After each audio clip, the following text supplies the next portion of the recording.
I worked for COSATU in the early 90s, between 1990 and 1993. I was head of communication for COSATU, and I put a proposal to COSATU that the COSATU members should set up their own bank and follow the example of Sam Mutsuenyane, who had set up the African Bank. But the radicals, as they call themselves, shot down my proposal and refused to set up this workers' bank. One of the reasons I proposed we set up the bank was because we knew that many of the COSATU members were living in informal settlements. So we needed a bank that would provide them with the loans to be able to live in, to buy houses or rent more formal houses. The COSATU leadership at the time rejected that, and we are where we're. So it could have been done, it wasn't done.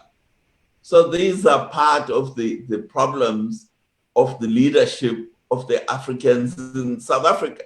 It's very easy to go and blame somebody else. But as I say, the Africans control huge amounts of money that goes through their hands. We are the largest group. We have a lot of cash that goes through our hands. And you are right, we could say there can be an African bank. As Sam Mutsuenyane showed how it can be done. It took him 10 years to raise money to set up the African Bank, but in the end, he did set it up. Today, Africans are the government, but they are not supporting Africans to become entrepreneurs.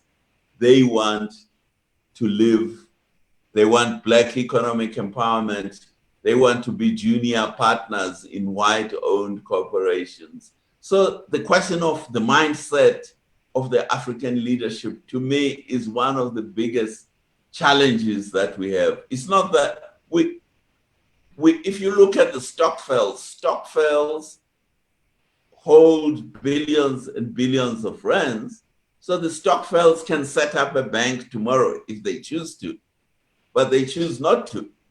So you have to ask yourself, what is the mindset that is leading to this situation? You can set up, for example, you don't even need to set up a bank which requires a lot of capital. You can set up a credit union which requires far less capital, but acts as a bank. So those are the issues that can.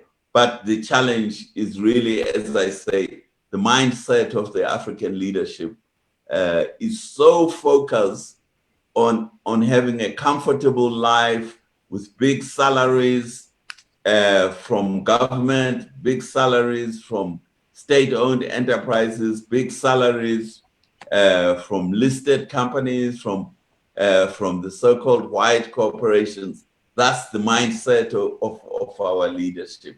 And now that's what we have to overcome. Without overcoming that, we will always be having this conversation 10 years from now, 20 years from now.